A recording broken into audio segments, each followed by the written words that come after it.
हरि ओम। जय श्री कृष्ण। राधे राधे। जय योगेश्वर।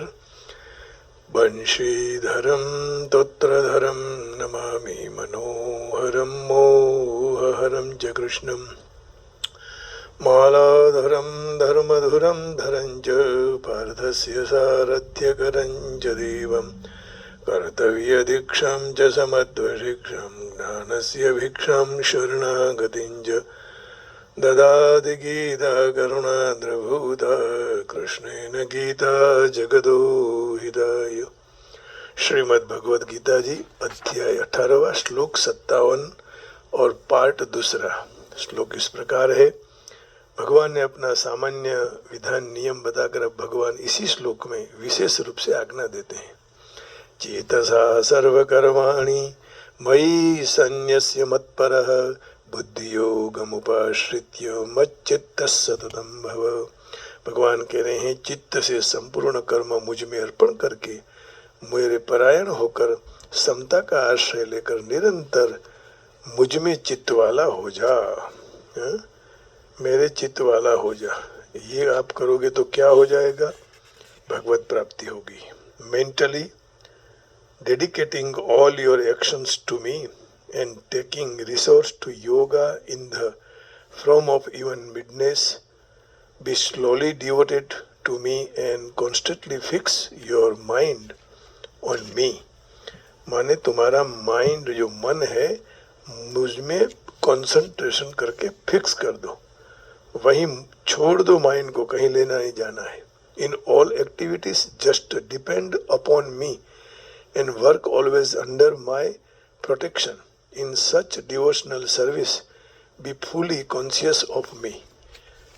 कॉन्शियस हो जाने का है, कंसंट्रेशन भगवान में कर देने का है। चेतसा सर्वकर्माणि मयि सन्न्यस्य मत्परः बुद्धियोगमुपाश्रित्य मच्चित्तः सततं भव।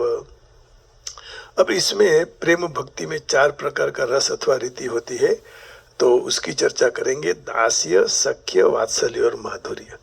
तो दास्य रति में भक्त का भगवान के प्रति ऐसा भाव रहता है कि भगवान मेरे स्वामी हैं, मैं उनका सेवक हूँ और मुझ पर भगवान का पूर्ण अधिकार है। वो जैसे कहें वैसे मुझे करना है, चाहे वह मुझे जिस परिस्थिति में रखे, मेरे पास जैसे काम करवा ले, और मेरे पर अधिक ममत्व होने से वो मेरी सम्मति के बिना ही मेरे लिए सारे विधान कर देते हैं।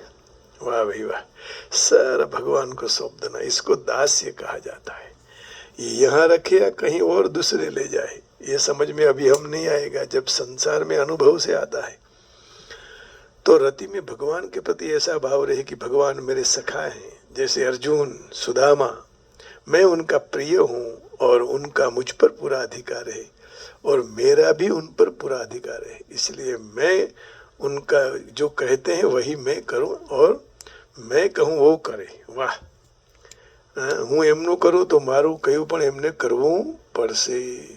हनुमान जी भी दास्य भाव से राम जी की आराधना की। अब वात्सल्य, वात्सल्य रति में भक्त का अपना स्वामी भाव रहता है कि मैं भगवान की माता हूँ, उनका पिता हूँ, और अथवा तो मैं उनका गुरु हूँ, तो वह मेरे बालक हैं अथवा शिष्य हैं, इसलिए उनका पालन पोषण करना, उनका देख रेख रखना, ध्यान रखना, कहीं वहाँ कोई नुकसान या गलत न कर बैठे। गलत माने नो भगवान की लीला की बात है, बचपन है ना जो बाल कृष्ण की।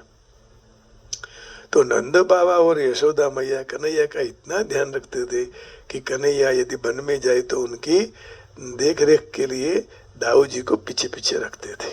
अब माधुर्य आया, तो माधुर्य रति में भगवान के ऐश्वर्य की स्मृति रहती है ना। इसलिए यहाँ इस रति भक्त भगवान के साथ अपनी अभिन्नता, घनिष्ठ आत्मभाव मानता है। अभिन्नता मानने से उनके लिए सुखदायी सामग्री इकट्ठी करनी है और उनके सुख को विश्राम दिलाना है, सुख भी भगवान को दिलाना है। तो उनको कोई भी प्रकार का परिश्रम न हो, ऐसा भाव रहता है। इसको माधुर्य कहते हैं। कई लोग बहुधा माधुर्य भाव में स्त्री पुरुष का भाव समझते हैं, तो यह भाव स्त्री पुरुष के संबंध में ही होता है, ऐसा नियम नहीं है। हाँ?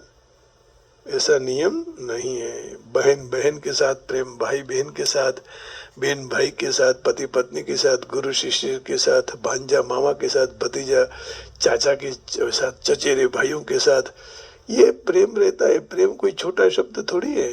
2.5 अक्षर प्रेम का पढ़े सो पंडित होई। हाँ? तो पोथी पढ़ी जगम हुआ, पंडित हुआ न कोई। प्रेम कर लो बस जगत से।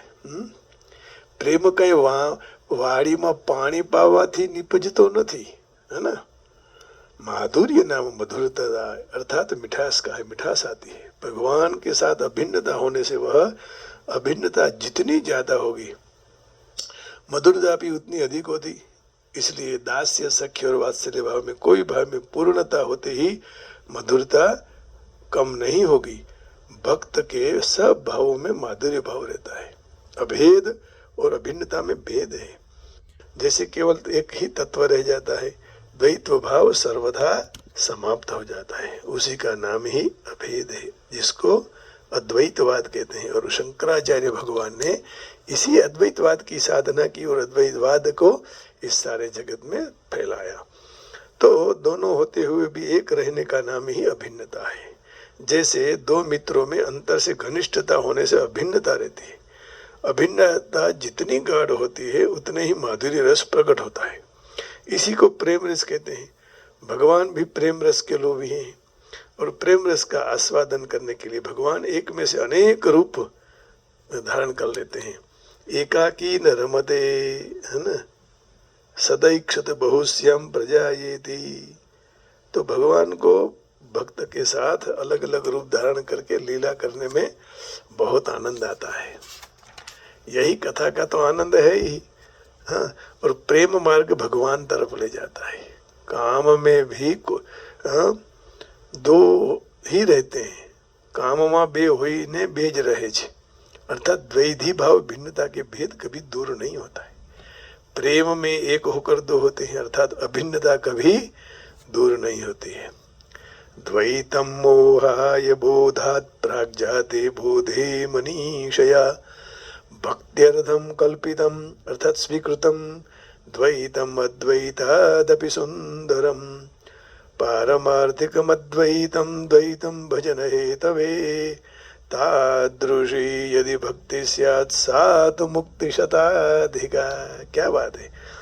द्वैतम मोहाय बोधात् प्राञ्जाते बोधे मनीषया भक्त्यर्थम कल्पितम स्वीकृतम द्वैतम अद्वैतादपि सुंदरम पारमार्थिकमद्वैतम द्वैतम भजन हेतवे तादृशी यदि भक्ति स्यात् सा तो मुक्ति शताधिका। बोध की पहले का द्वैत में मोह डाल सकता है। बोधनी पहलानु द्वैत मोह में नाखी सके। बोध के पहले का जो द्वैत है वो मोह में डाल सकता है, परंतु बोध हो जाने के बाद भक्ति के लिए बुद्धि से कल्पित द्वैत अद्वैत भी अधिक सुंदर होता है। वास्तविक तत्व तो अद्वैत ही है, परंतु भजन के लिए द्वैत है। ऐसी जो भक्ति वह मुक्ति से भी 100 गुनी श्रेष्ठ है। तो कहने का भाव यही है कि मुक्ति से भक्ति अच्छी है।